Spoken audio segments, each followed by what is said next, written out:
მოგესალმებით, მე დავით გენჭაძე ვარ. გაყიდვებში მოგუშავე ადამიანები ხშირად უშვებენ ერთი და იგივე შეცდომას. ისინი ცდილობენ, რომ გაყიდონ პროდუქტი თავისი მიზნების და თავისი საჭიროებების გამო. არა და მნიშვნელოვანია, რომ მოხდეს კლიენტის საჭიროებების და მოთხოვნილებების დადგენა და მათი დაკმაყოფილება. ხშირად ადამიანები ცდილობენ, რომ მხოლოდ და მხოლოდ გააკეთონ რა, საკუთარ პროდუქტზე ისაუბრონ, გააკეთონ მისი პრეზენტაცია, მოანდომონ უფრო მეტად, მაგრამ ეს ყველაფერი სამწუხაროდ არაეფექტური გამოდის. იმიტომ რომ ასეთ შემთხვევაში უბრალოდ გაყიდვების დასრულება გავს ხვეწნის მომენტს, ანუ როდესაც გამყიდველი უბრალოდ ეხვეწება მყიდველს მიიღოს გადაწყვეტილება და შეიძინოს მისი პროდუქტი. დღეს ჩვენ გვექნება საუბარი 5 ყველაზე ეფექტურ ნაბიჯზე, რომელიც არის მნიშვნელოვანი თითოეული გაყიდვის პროცესის განხორციელებისას. პირველი ნაბიჯი, რომელიც უნდა განახორციელოს წარმატებულმა სეილსმენმა, ეს არის კლიენტის ნდობის მოპოვება. კლიენტის ნდობის მოპოვება არის მასთან ურთიერთობის მთლიანი პროცესის დაახლოებით 40%. ოღონდ ეს არც ერთ შემთხვევაში არ ნიშნავს იმას, რომ აუცილებლად უნდა დავიწყოთ მხოლოდ და მხოლოდ კლიენტის ნდობის მოპოვებით და მხოლოდ ამის შემდეგ გადავიდეთ სხვა ეტაპებზე. არა, ეს არის მთლიანი პროცესის 40%, რომელიც არის ძალიან მნიშვნელოვანი და გადამწყვეტი წარმატებული გაყიდვებისთვის. მეორე ეტაპი, ეს არის კლიენტის საჭიროებების მოთხოვნილებების ან და მიზნების დადგენა.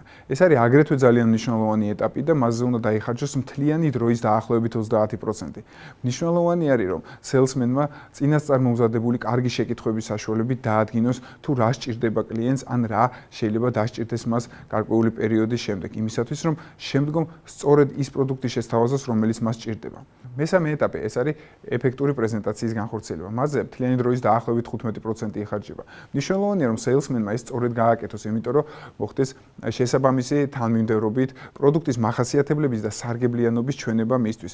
აღსანიშნავია, რომ სარგებლიანობის თვალსაზრისით უნდა მოხდეს ყურადღების გამახვილება სწორედ კლიენტისთვის ყველაზე მნიშვნელოვან სარგებლიანობაზე. მეოთხე ეტაპი, ეს არის წინააღმდეგობების დაძლევა.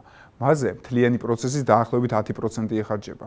ის არის ძალიან მნიშვნელოვანი ეტაპი, იმიტომ რომ სწორედ მაგ ეტაპზე კლიენტი იღებს გადაწყვეტილებას, რამდენად უნდა მას ამ პროდუქტის შეძენა. მას უჩნდება შეკითხვები კონკურენტებთან, ფასთან, გარანტიასთან, მომსახურებასთან და სხვა ბევრ ფაქტორებთან დაკავშირებით. მაგრამ სეილსმენს უნდა უხაროდეს მაშინ, როდესაც კლიენტს აქვს შეკითხვები ამ ეტაპზე, იმიტომ რომ თუ კლიენტს შეკითხვები არ აქვს, ის უბრალოდ არ არის დაინტერესებული თქვენი პროდუქტით. და მეხუთე, ბოლო ნაბიჯი, ეს არის გაყიდვების დასრულება, ეგრეთ წოდებული closing-ი, რომელზეც მთლიანი პროცესის დაახლოებით 5% იხარჯება, მაგრამ ეს ხდება მხოლოდ იმ შემთხვევაში, თუ სეილსმენმა გააკეთა ყველაფერი ეფექტურად, ყველაფერი თანმიმდევრულად. მნიშვნელოვანია, რომ სეილსმენს ჰქონდეს წინასწარ მომზადებული გაყიდვების დასრულების სხვადასხვა ტექნიკები, რომელიც არის აპრობირებული მის ბიზნესში და მის ქვეყანაში.